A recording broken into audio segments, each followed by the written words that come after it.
राधे राधे। जय जय श्री राधे। श्री हरिवंश। राधा वल्लभ लाल की जय हो। सभी संतों हरिभक्तों की जय हो। हमारे ठाकुर जी महाराज की जय हो। युगल जोड़ी सरकार की जय हो। हमारे प्यारे ठाकुर जी महाराज की जय हो। वृंदावन धाम की जय हो। सभी संतों हरिभक्तों की जय हो। जय श्री राधे। श्री हरिवंश। बहुत बहुत स्वागत है आपका हमारे चैनल में। हम भक्तमाल से ठाकुर जी के कृपा पात्र संतों की कथाओं का श्रवण कर रहे हैं। आइए इसी श्रृंखला को आगे बढ़ाते हुए आज हम समर्थ गुरु रामदास स्वामी जी की कथा का श्रवण करेंगे। बहुत ही दिव्य चरित्र है समर्थ गुरु रामदास स्वामी जी। जय हो। जय श्री राधे। श्री हरिवंश। भगवान श्री सूर्य नारायण के वरदान से सूर्या जी पंत की धर्मपत्नी राणूबाई के गर्भ से सन 1662 मार्गशीर्ष शुक्ला 13 को प्रथम पुत्र का जन्म हुआ, जिसका नाम गंगाधर रखा गया, जिसने अपनी वयस्क के 9वें वर्ष में ही श्री हनुमान जी के मंदिर में 11 दिनों तक मारुति कवच का पाठ करके श्री हनुमान जी को प्रसन्न कर लिया और जिसे भगवान श्री रामचंद्र जी ने दर्शन देकर अनुग्रहित किया। ये ही गंगाधर जी आगे चलकर श्रेष्ठ या रामी रामदास नाम से प्रसिद्ध हुए। इनके जन्म के 3 वर्ष बाद वर्तमान दक्षिण हैदराबाद के अंतर्गत औरंगाबाद जिले में जाम्ब ग्राम में संवत 1665 की चैत्र शुक्ला नवमी के दिन ठीक श्री राम जी जन्म के समय राणूबाई ने उस महापुरुष को जन्म दिया जिसे संसार समर्थ गुरु रामदास स्वामी के नाम से जानता है। इनका नाम पिता ने नारायण रखा। नारायण जब 5 वर्ष के थे तब उनका उपनयन संस्कार हुआ। बचपन में ये बड़े उद्यमी थे।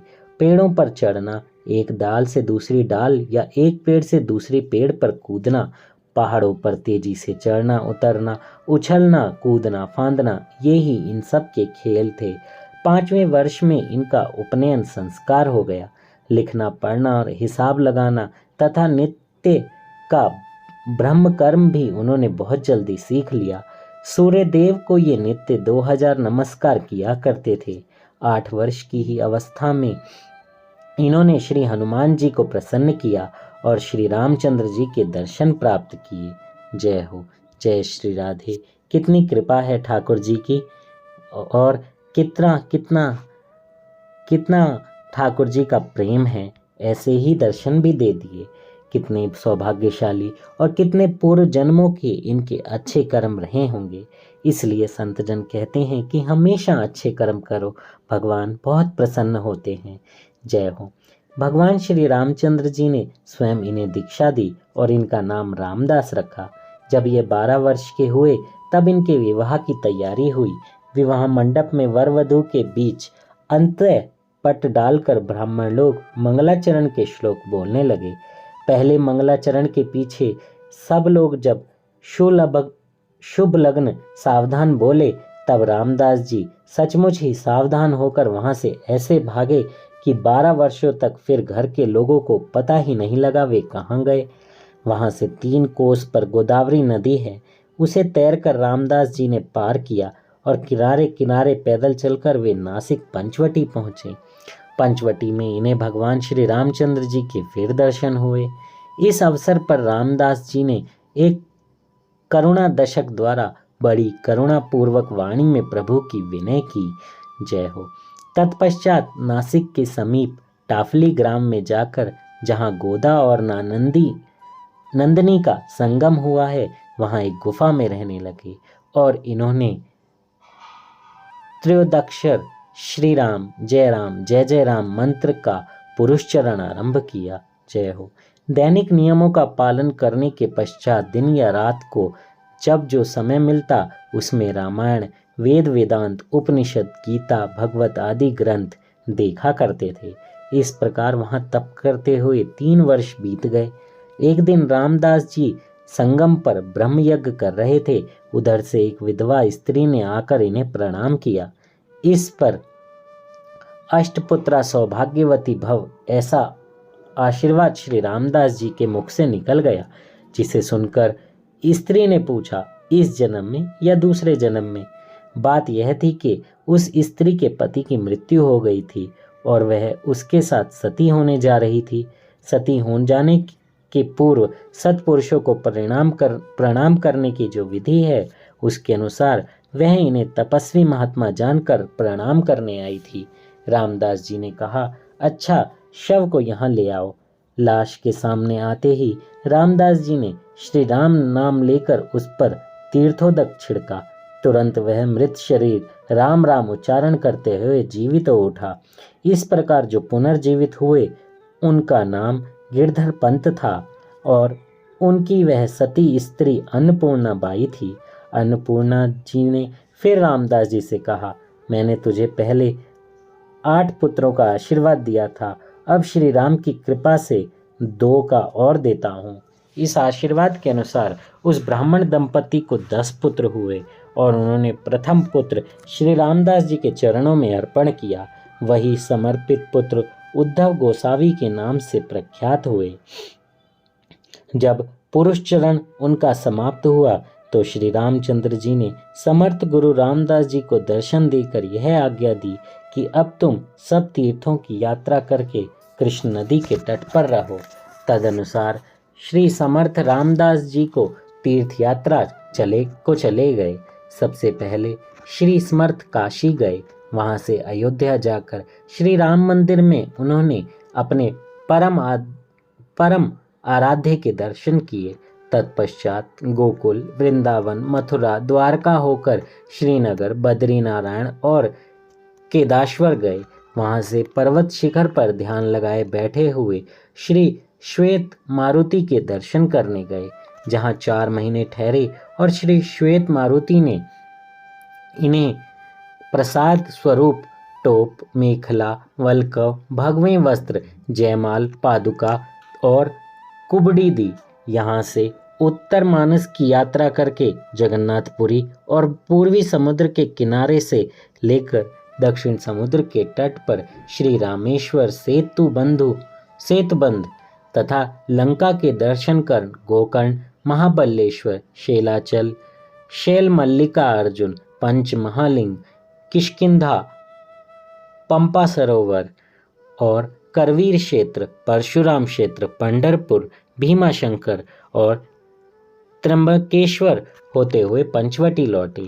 इस समय जब तीर्थ यात्रा समाप्त हो गई तब समर्थ गोदावरी की परिक्रमा करने निकले। रास्ते में एक दिन इन्होंने पैठण में कीर्तन किया और एक अद्भुत चमत्कार दिखलाया, जिससे वहां के लोगों ने इन्हें पहचान लिया और कहा कि आप तो निश्चिंत होकर तीर्थों में घूम रहे हैं, परंतु घर में आपकी माता आपके लिए तड़प रही हैं। वे आपके विरह में रो रो कर उन्होंने नेत्रों की ज्योति खो दी है। यह सुनकर रामदास जी महाराज तुरंत ही माता के दर्शन करने के लिए जाम्ब गांव आए। द्वार पर से आवाज दी, जय जय रघुवीर समर्थ। श्रेष्ठ जी की धर्मपत्नी यह सुनकर भिक्षा लेकर आई, पर समर्थ ने कहा, यह भिक्षा मांगने वाला कोई वैरागी नहीं है। तब तक माता ने आवाज सुनी और पूछा, कौन? मेरा बेटा नारायण? समर्थ ने कहा, हाँ माता जी, मैं ही हूँ। और यह कहकर उन्होंने माता के समीप पहुंचकर उनके चरणों में मस्तक रख दिया। 24 वर्ष के दीर्घ काल के बाद माता और पुत्र का मिलन हुआ। समर्थ ने माता के नेत्रों पर हाथ फेरा और खोई हुई नेत्र ज्योति माता को फिर से प्राप्त हो गई। इसके बाद समर्थ ने माता को कपिल गीता सुनाई और उनसे आज्ञा लेकर गोदावरी की परिक्रमा का रास्ता लिया। सप्त गोदावरी संगम की सव्य परिक्रमा करके सीधे त्र्यंबकेश्वर और फिर वहां से पंचवटी पहुंचकर श्री रामचंद्र जी का दर्शन करने के पश्चात समर्थ टाफली में आए, जहां से वे उद्धव से मिले।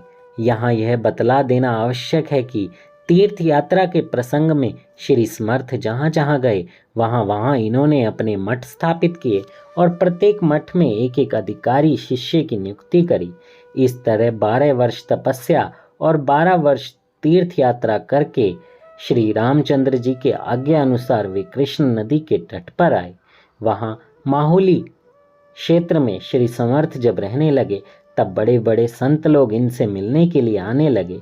बड़गांव के जयराम स्वामी, निगड़ी के रंगनाथ स्वामी, ब्रह्मनाल के आनंद मूर्ति स्वामी और भागा नगर के केशव स्वामी और स्वयं श्री समर्थ, ये पांचों मिलकर दास पंचायतन कहलाते हैं थे। श्री तुकाराम जी महाराज और चिंचवड़ के देव श्री समर्थ से मिलने आए। कुछ काल बाद श्री समर्थ माहुली से कृष्णा और कोपना के प्रीति संगम पर करहाड़ स्थान पर में आए।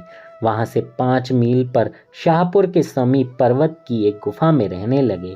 शाहपुर में श्री समर्थ ने प्रताप मारुति मंदिर की स्थापना की और तत्पश्चात वहां से चलकर चाफल खोरे आए, जहां के सूबेदार ने इनसे दीक्षा ली।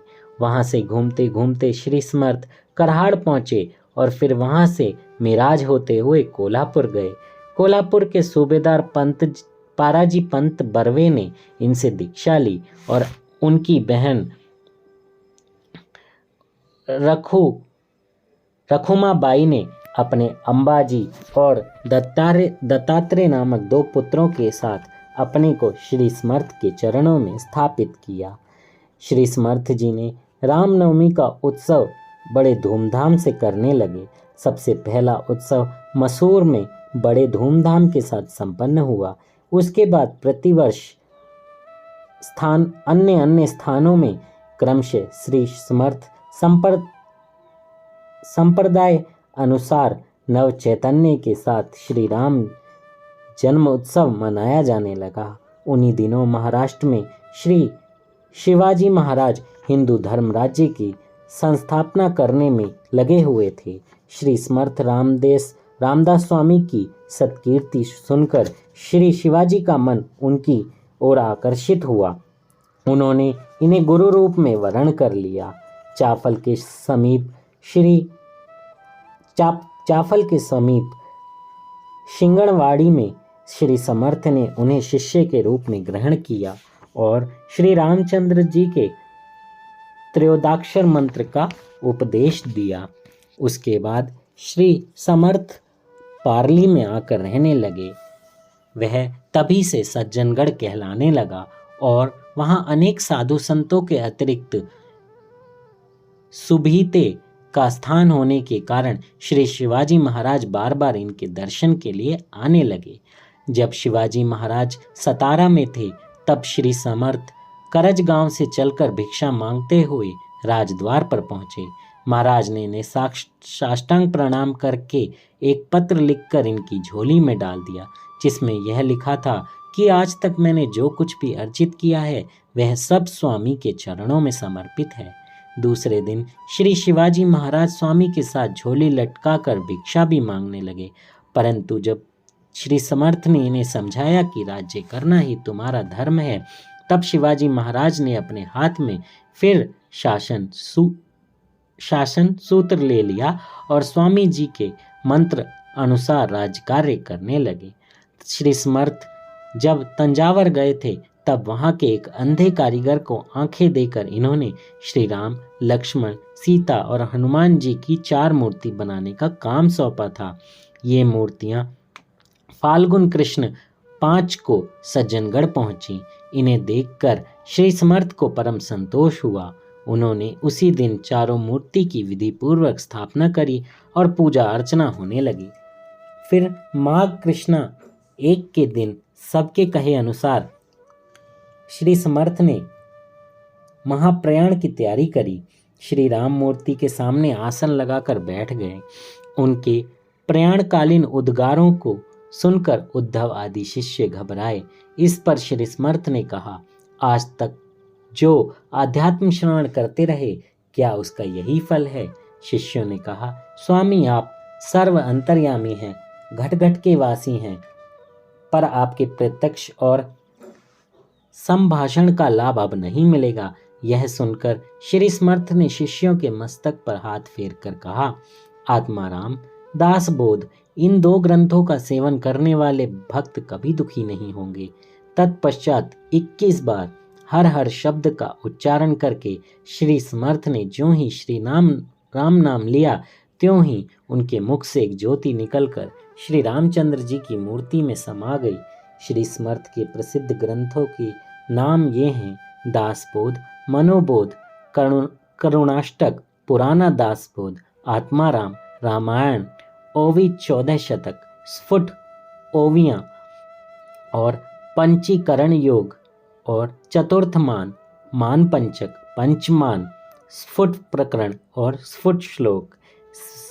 श्री समर्थ द्वारा स्थापित जो सुप्रसिद्ध 11 मूर्ति हैं उनके स्थान हैं शाहपुर, मसूर, चाफल में 2 स्थान, दंडवच, शिरसप्त, मनपांडली और वारगांव, माझगांव और शिंगणवाड़ी और बाहें।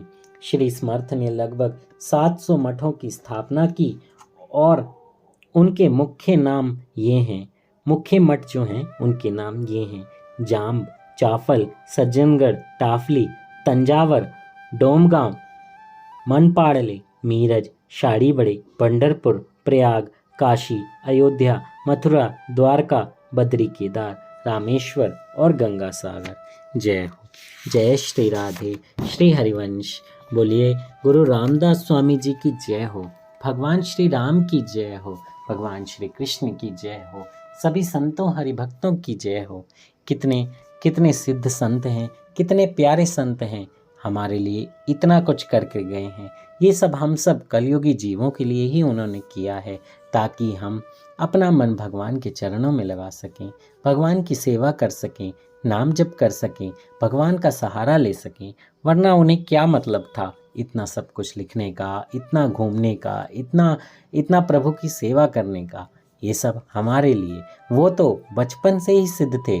देखिए 8 वर्ष की अवस्था में जिन्हें भगवान श्री राम के दर्शन हो गए हों, उन्हें और क्या करने की ज़रूरत है। लेकिन सारी बात यही है कि हम जैसे जो पापी लोग हैं, पापी मनुष्य हैं, अधर्मी हैं, ज्ञान नहीं है, बिल्कुल ही सब गलत काम ही करते हैं, उनको सुधारने के लिए, उनको अच्छे मार्ग पर चलाने के लिए ही इन संतों ने इतना कुछ किया है। तो आपसे यही प्रार्थना है कि इन संतों की मेहनत को सम्मान देते हुए, इन संतों ने जो हमारे लिए मार्ग बनाए हैं उसको सम्मान देते हुए आप इन मार्गों पर चलें। राधा नाम जप, कृष्ण नाम जप, जो भी नाम आपको प्रिय लगता है वो करें। दिन में कम से कम 30 से 40 मिनट तक नाम जप करें और अच्छे आचरण करें।